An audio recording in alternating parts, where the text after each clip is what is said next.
வணக்கம் அன்பான நண்பர்களே.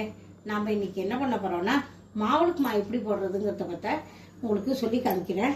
தெரிஞ்சுங்க எல்லாரும். இது 3 ஆழாக்கும் 3 பிடிச்ச பொடியும் போட்டுருக்கேன். ஏன்னா நாங்கள் 3 பேர் போட போகிறோம். ஒத்தரா போடுறதா இருந்ததுன்னா ஒரு ஆழாக்கும் ஒரு பிடிச்ச பொடியுமா போட்டுங்க. இதை நீங்கள் ஊற வைக்கணும். அரை மணி நேரத்துக்கு ஊற வச்சு களைஞ்சி அரை மணி நேரத்துக்கு ஊற வைக்கணும். ஊற வச்சுட்டு வடிகட்டி மடி துணியாக முதல் நாளைக்கு குழச்சி வச்சுருந்தேன்னா அந்த துணியை பிரித்து போட்டுட்டு நல்லா வடிகட்டின அரிசியை காய வைக்கணும். கையில் பிடிச்செல்னு வச்சுங்களேன், உதிர்ற மாதிரி இருக்கணும், ஈரமெல்லாம் போய். அப்படி இருக்கும்போது எடுத்து அதை மிக்சியில் அரைச்சி சலித்து ஃபுல்லும் எல்லாத்தையும் அதுமாரி அரைச்சி சலிச்சுங்கிறப்பல ஃபுல்லாக அரைச்சி சலிச்சுன்னு எடுத்து இந்தமாரி மாவை சலித்து எடுத்துக்கணும். நான் அந்த அரிசிக்கு ஒரு 8 ஏலக்காய் எடுத்துகிட்ருக்கேன். நாங்கள் 3 பேர் போடுறதுனால ஒரு டம்ளருக்கு அரை டம்ளருக்கு கொஞ்சம் கம்மியாகவே இருக்கட்டும். வெல்லம் ரொம்ப நிறையா இருந்தால் கொஞ்சம் ஓட போயிடும். அதனால நான் 3 பேருக்கும் என்ன பண்ணியிருக்கேன், ஒருத்தருக்கு ஒரு டம்ளரும் ஒரு பிடிச்ச பொடியும் போட்டிருக்கேன். அதனால 3 டம்ளரும் ஒரு பிடிச்ச பொடியும் மெனு எல்லாருக்கும் போட்டு வந்திருக்கிறதுனால நான் 1.25 டம்ளர் போட்டுருக்கேன். நீங்களும் எப்படி போட்டுக்கலாம், ஒரு டம்ளருக்கு அரை டம்ளர் துணி கம்மியாகவே போட்டுங்க. இந்த வெல்லத்தை மிக்சியில் பொடி பண்ணேன்னாக்கா விட்டு பொடி பண்ணுங்க. அப்படி இல்லைன்னாக்கா ஒரு பிளாஸ்டிக் கவரில் வச்சு நம்ம சப்பாத்தி குழவிட்டு இப்படியே நெசிக்கினையில் நல்ல பவுடர் ஆகிடும், பொடியாகும். அதை அப்புறம் மாவில் கூட கலந்துக்கலாம். நீங்கள் இந்த வெல்லத்துக்கு பதில் நீங்கள் நாட்டு சர்க்கரை கடையில் வைக்கிறது பாருங்க, அதை வாங்கி வேணா கலந்துக்கிறதுனாலும் கலந்துக்கலாம். உங்களுக்கு எது சௌகரியப்படுறதோ அதுபடி செய்யலாம்.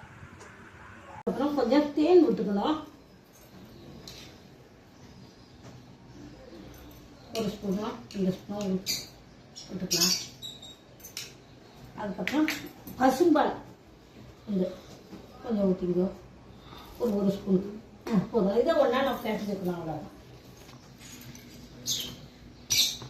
ஒவ்வொரு தாட்டில் என்ன பண்ணுவான்னா சாதாரணமாக ஆற்றுல தட்டில் அப்படியே வச்சு போட்டுருவா. அப்படியே நம்ம எப்படி மாவுக்குமா போடணும்னு நான் பழக்க காமிக்கிறேன். அதேமாரி தட்டில் வச்சு ஒவ்வொரு தாட்டில் ஏற்றுவா. ஒவ்வொரு தாத்து தட்டில் இலையை போட்டு இலையில வச்சு ஏற்றுவா. ஒவ்வொரு தாத்து வழக்கம் என்னன்னா 2 உருண்டை வச்சு ஏற்றுவா. ஒவ்வொரு தாத்துல 5 உருண்டை வச்சு ஏற்றுவா. அது அவள் பார்த்து வழக்கம் எப்படியோ அதுபடி அவள் செஞ்சுக்கிறது.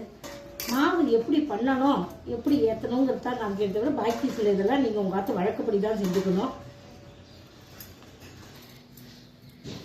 இப்படியே உருண்டையாக பிடிச்சுங்க.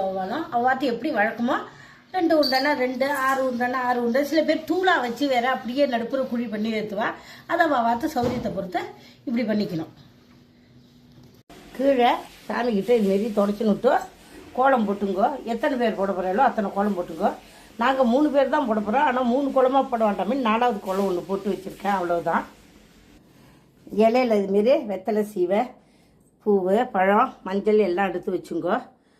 அப்புறம் வச்சுன்னுட்டு உங்கள் குலதெய்வத்தை வேண்டிட்டு விளக்கேற்றுங்கோ. முதல்ல ஆற்றுக்கு பெரியவாளாக இருப்பா ஏற்றிட்டு பக்கத்தில் யார் உங்கள் ஒரு பிடியோ யாரெல்லாம் இருக்காளோ அவள்லாம் அவளுக்கெல்லாமல் ஏற்றணும்.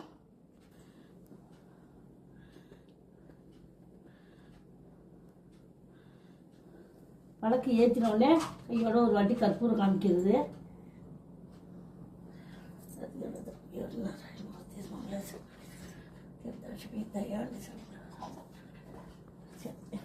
சுகன்யா வணக்கம்.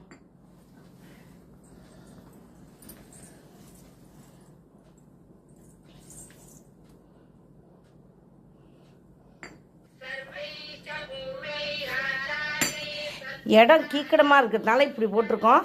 பெருசாக இருந்ததுன்னா சேர்த்தாப்படியே இலையெல்லாம் போடலாம். உங்களால் முடிஞ்சது அரை மணி நேரமோ கடைசிபட்சம் 15 நிமிஷமோ உங்களுக்கு எப்படி டைம் கிடைக்குமோ அதுமாரி தீபத்தை எரிய விட்டுருக்கலாம். தெரிய விட்டு உங்களுக்கு தெரிஞ்ச ஸ்லோகத்தெல்லாம் சொல்லலாம். இந்த மாவுக்கு ஏத்தட்டில் ஊதுபத்தி ஏற்றக்கூடாது. இந்த வழக்கு பக்கத்தில் இருக்கிறதெல்லாம் அதில் ஏற்றிக்கிட்டு சுவாமிக்கு தூபமும் கற்பூரமும் காமிக்கணும். அது அவள் பார்த்து வழக்கத்தில் என்னன்னு பெரியவாளை கேட்டுட்டு அது இப்படி செய்யுங்கோ. அந்த இதில் ஸ்டாண்டில்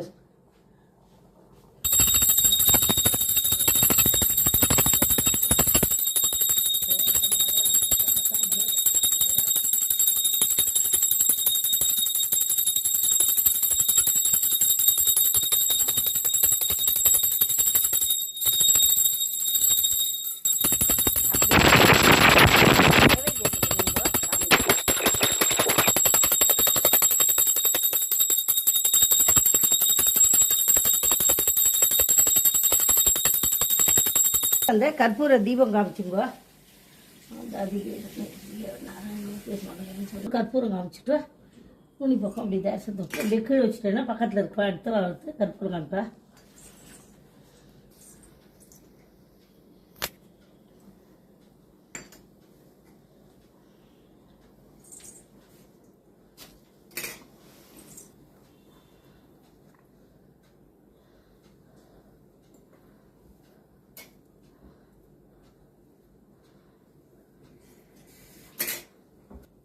சாமி காமிச்சிட்டு அவ கற்பூரம் ஊற்றிங்கோ. ஆற்றுல இருக்கவா எல்லாருமே ஊற்றிக்கலாம். இந்த வந்து எங்கள் ஆற்றுலாம் எப்படின்னா வழக்கு அணையாத வடிக்கு நைவேத்தியம் பண்ணதுக்கப்புறம் எடுத்து பக்கத்தில் இருக்க அகலில் போட்டு அதுலேருந்து நெய்யை முண்டு அதில் விடணும். அப்படி வைப்போம் இருக்கும். சில பேர் ஆற்றுல மலை ஏறுற வரலாம் அப்படியே வச்சுருப்பா. அதை அவள் வாத்து வழக்கப்படி செய்யுங்கோ.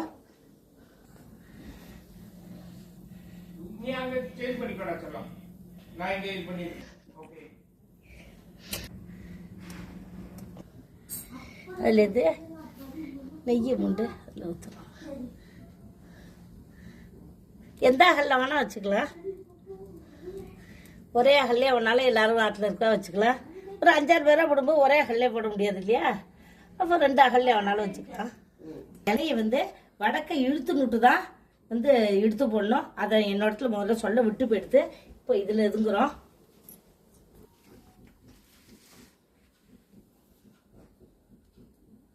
இழுத்து தான் அப்புறமேலுக்கு அந்த திரி எடுத்து அப்படி போடணும். எல்லோரும் நல்லபடியாக இதேமாரி மாவுளுக்கு மாவு போட்டு நிறைய பண்டிகை இல்லாமல் கொண்டாண்டு நல்லபடியாக மாவுளுக்கு இல்லாமல் போட்டு மேலே சௌரியமாக நல்லா இருக்கணும்.